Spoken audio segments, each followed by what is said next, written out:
Pag-usapan natin kung paano nga ba ma-upgrade yung account natin up to 500,000 dito sa GCash kung sakaling ang account natin sa ngayon o yung limit ay nasa 100,000 pesos pa lang.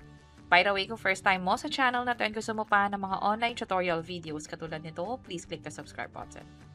Para makapag-upgrade ng wallet limit natin na pwedeng umabot up to 500,000 pesos, dapat ay meron kang bank account. Pero, paano kung wala kang bank account? Pwede rin naman, later pag-uusapan natin kung ano yung option mo. Ngayon, kung sakaling meron kang bank account, pwede mo siyang i-link dito sa GCash. Pumunta sa profile, pumunta sa My Linked Accounts, at i-link yung bank accounts mo. Tap yung banks, tap yung link bank, and then pwede mag-proceed. Tap nyo lang tong BPI at i-tap itong link now. Hihingan kayo ng username at password nyo sa BPI account ninyo at mag-login. And then from there, pwede na mag-proceed sa next step katulad ng pag-enter ng OTP at pag-link na nga ng bank account. Bukod dyan, pwede rin ang Union Bank. Tap nyo lang yung link now. Halos pareho lang yung magiging proseso. Kailangan nyo mag-login sa Union Bank account ninyo at sundin yung mga susunod na proseso. Kung mapapansin nyo, kung meron kayong existing bank account, pwede na kayong makapag-upgrade.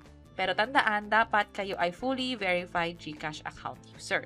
Para malaman kung fully verified, dito sa profile, andito sa baba ng pangalan ninyo or phone number, nakalagay yung status. And pag fully verified nga pala, for sure, ang limit ninyo ay either 100,000 pesos or 500,000 pesos. Yung pangalawang option naman ay yung pag-open ng bank account. Kanina sabi natin kung sakaling meron kang isising bank account, pwedeng i-link yun. Pero kung sakaling wala pa, punta ka lang dito sa Save tab, and then tap mo yung open an account. Paano kung ayaw mo pa rin mag-open ng bank account? Meron tayong pangatlong option which is pag-uusapan natin later. Pero for now, kung gusto mo i-consider na mag-open ng bank account dito, pwede mo pagpilian ng CIMB, ang Cebuana, Uno Digital Bank, Maybank at BPI.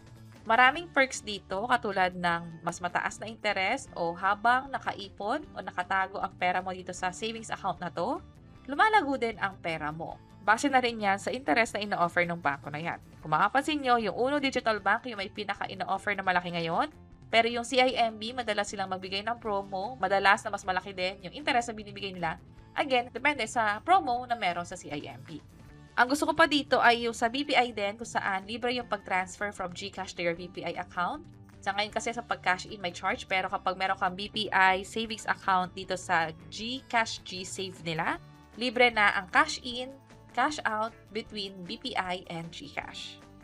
Meron kaming ginawang hiwalay na tutorial video kung paano nga ba mag-open ng mga bank accounts na to.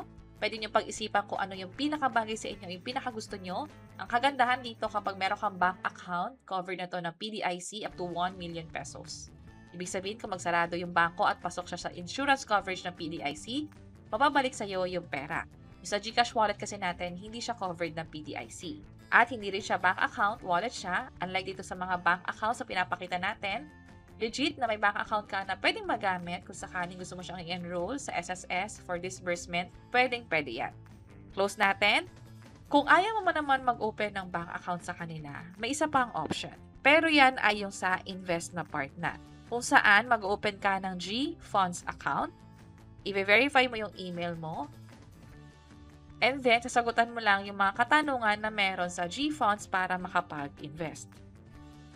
Ito yung halimbawa ng mga katanungan na kailangan mong sagutan.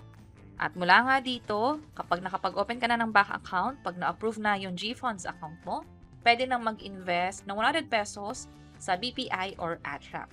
By the way, sa G-Save account, halimbawa nakapag-open na kayo ng account, dapat mag-maintain kayo ng at least 100 pesos para makapag-upgrade na nga to 500,000 yung wallet limit. Ganon din sa G-Invest, kung saan dapat kapag mag-invest kayo sa BPI o sa ATRAP, mag-iwan muna kayo ng 100 pesos doon hanggat hindi pa na-approve yung pag-upgrade ng account inyo. So, nasa sa inyo kung ano yung option na gusto niyo. Una, yung pag-link ng accounts or ng mga existing bank account ninyo.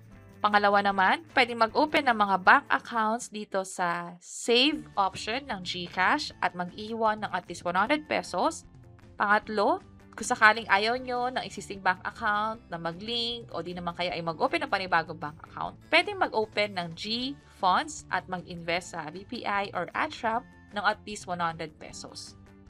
So sa kahit alin man ang piliin ninyo, kahit isa lang doon, Hintayin nyo lang na ma-upgrade yung account ninyo. Pag pumunta kayo sa profile limits, dapat from 100,000 pesos maging 500,000 pesos na katulad nito. And that's it. Kung may question naman kayo na paano yan, nakakailang araw na akong hintay, lumagpas na yung 5 business days, hindi pa rin ako approved or hindi pa rin upgraded yung account ko sa GCash, 100,000 pa rin yung limit, ano yung dapat gawin? Pwede nyo i-check itong video sa bandang baba. Sana makatulong and see you sa mga next videos. Bye-bye!